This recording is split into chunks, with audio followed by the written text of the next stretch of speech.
Farhad was like, subscribe and press the bell icon. Thank you. حضرت داتا گنج بخش علی حجویری رحمۃ اللہ علیہ. حضرت مخدوم علی حجویری جو داتا گنج بخش کے نام سے معروف ہوئے، آج سے قریب 1000 سال قبل لاہور میں جلوہ گر ہوئے اور کفر کے اندھیرے میں توحید کے نور کا وہ چراغ روشن کیا جس کی روشنی آج بھی قلوب و عزائم کو منور کر رہی ہے.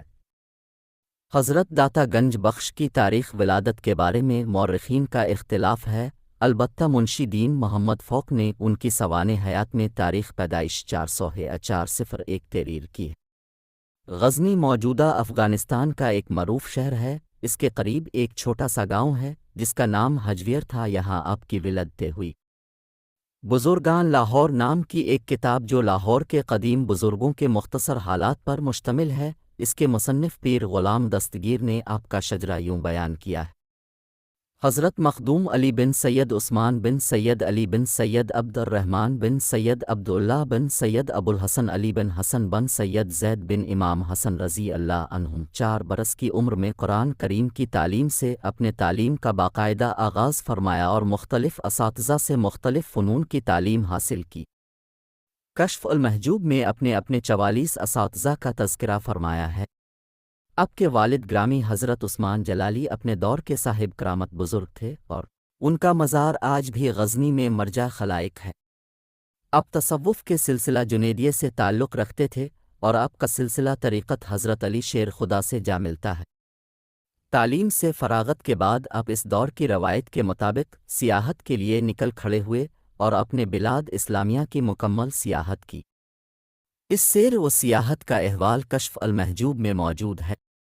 لاہور تشریف آوری کے متعلق ایک روایت یہ موجود ہے کہ آپ کے پیر و مرشد حضرت ابو الفضل غزنوی رحمۃ اللہ علیہ نے ایک مرتبہ فرمایا کہ سلطان محمود غزنوی کئی مرتبہ ہندوستان پر حملہ کر چکا ہے لیکن اس کو فتح نصیب نہیں ہو رہی. علی حجویری، اب جائیں اور لاہور پر اسلام کا پرچم لہرائیں. آپ اپنے مرشد کے حکم کے مطابق لاہور تشریف لے گئے. روایات کے مطابق جب آپ لاہور میں داخل ہوئے تو اس وقت اپنے ملاحظہ فرمایا کہ ایک جنازہ شہر سے باہر جا رہا ہے. پوچھنے پر بتایا گیا کہ حضرت حسین زنجانی رحمۃ اللہ علیہ قطب لاہور کا جنازہ ہے. قارئین کے لیے یہ بات دلچسپی کا باعث ہوگی کہ دنیاوی اور ظاہری حکومتوں کے ساتھ ساتھ اہل تصوف کی اپنی حکومت ہوتی ہے. جب ایک قطب ابدال وفات پاتے ہیں تو کسی اور بزرگ کی ڈیوٹی لگا دی جاتی ہے. ادھر حضرت حسین زنجانی کا وصال ہو الف تو دوسری طرف حضرت داتا گنج بخش علی حجویری کو قطب لاہور کے منصب پر فائز کر دیا گیا.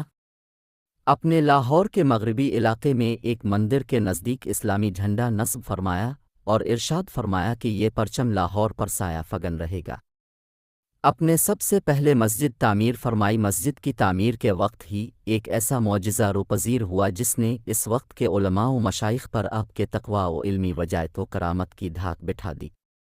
آپ کی مسجد کے محراب پر اس وقت کے علماء نے اعتراض کیا کہ اس کی سمت درست نہیں. حضرت داتا گنج بخش علی حجویری نے تمام علماء کرام کو مدعو کیا، ان کا روزہ افطار کروایا، نماز مغرب کی جماعت خود کرائی. اپنے خطبہ ارشاد فرمایا کہ میں نے سنا ہے کچھ لوگوں کو مسجد کے محراب کی سمت پر اختلاف ہے. میں آپ کو دکھاتا ہوں کہ کعبہ کس سمت میں ہے. اس وقت سینکڑوں علماء نے چشم ظاہری سے داتا صاحب کی مسجد کے محراب سے کعبۃ اللہ کی زیارت کی اور سب ان کی عظمت کے قائل ہو گئے اور عقیدت کا دم بھرنے لگے. آپ کے کمالات کا کوئی شمار نہیں، لیکن ان کا سب سے بڑا کارنامہ یہ ہے کہ انہوں نے مخلوق کا رابطہ خالق سے بحال کروا دیا. ہندومت اور اس کے توہمات بھرے مذہب اپنائے ہوئے لوگوں کو اللہ کی بارگاہ میں جھکا دیا. آپ نے صوفیہ کے طریق کے مطابق لنگر شروع کیا جہاں پر کھانے کے لیے کسی مذہب بمثل کی قید نہ تھی. اس حیران کن عمل کی وجہ سے کثیر ہندو حلقہ بگوش اسلام ہوئے. خواجہ خواجگان حضرت معین الدین چشتی اجمیری رحمۃ اللہ علیہ کو دربار رسالت سے ولایت عطا ہوئی تو ان کو یہی حکم ہو کہ سب سے پہلے مخدوم سید علی حجویری کے مزار پر جا کر اعتکاف کرو. حضرت خواجہ خواجگان نے 40 روز تک حضرت داتا صاحب کے مزار پر مراقبہ کے اورے. جب روحانی فیوز و برکات کا در کھلا تو بے ساختہ آپ کے منہ سے یہ نکلا: گنج بخش فیض عالم مظہر نور خدا. ناقصہ ہے را پیر کامل کاملہ را رہنما۔ آپ ایک صاحب کرامت ولی ہونے کے ساتھ ساتھ مستند عالم دین بھی تھے، یوں تو تاریخ میں اس کا تذکرہ ملتا ہے، لیکن اب صرف کشف المحجوب ہی دستیاب ہے۔ اس کتابے کو وہ شہرت دوام حاصل ہوئی کہ جس کی مثال ملنا مشکل ہے۔ یہ کتاب فارسی زبان میں لکھی گئی، لیکن دنیا کی ہر زبان میں اس کا ترجمہ ہو چکا ہے، یہاں تک کہ سینئر صحافی جناب جی آر اوان نے اردو میں ہی آسان کشف المحجوب کے نام سے اس کو مزید سلیس کر کے قوم کے سامنے پیش کیا۔ اس کو تصوف میں سند کا درجہ حاصل ہے۔ حضرت خواجہ نظام الدین اولیاء محبوب الہی فرماتے ہیں کہ جس کا کوئی مرشد نہ ہو اس کو کشف المحجوب کی برکت سے مل جائے گا، جبکہ بعض مورخ نے حضرت محبوب الہی کے اس فارسی فقرے کا ترجمہ یہ کیا ہے کہ یہ کتاب اس کو مرشد کی طرح رہنمائی دے گی۔ پروفیسر خلیق نظامی تاریخ مشائخ چشت میں فرماتے ہیں کہ حقیقی تصوف کو عوام تک پہنچانے میں کشف المحجوب کا بڑا حصہ ہے۔ کشف المحجوب مقدمہ کے علاوہ 39 ابواب پر مشتمل ہے، ذیلی ابواب اس سے علیحدہ ہیں۔ ان ابواب پر نظر ڈالیں تو ان کی ثقافت علمی مزید واضح ہو جاتی ہے۔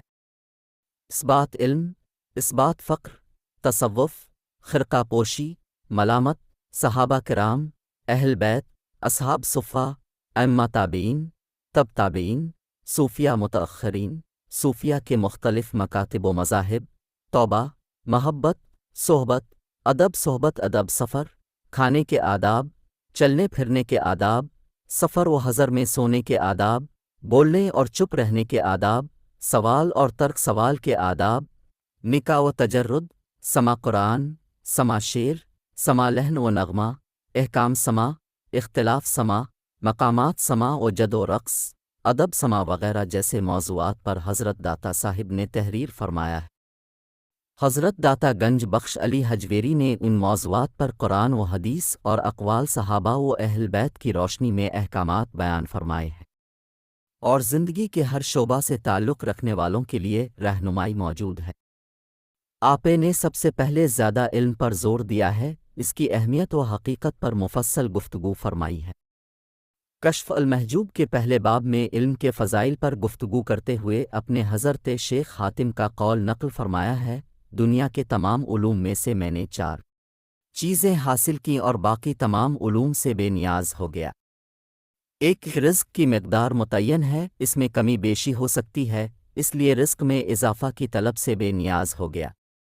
2، اللہ تعالیٰ کی جانب سے جو حقوق مجھ پر فرض ہیں ان کی ادائیگی میں مشغول ہو گیا۔ 3، موت میر بڑیے تعاقب میں ہے جس سے کسی طور بھی فرار ممکن نہیں، لہذا اس سے ملنے کی تیاری میں لگ گیا۔ 4، اللہ تعالیٰ ہر وقت مجھے دیکھ رہے ہیں، اس حقیقت کی وجہ سے اللہ سے شرم کرتا ہوں اور ممنوع افعال سے بچ جاتا ہوں۔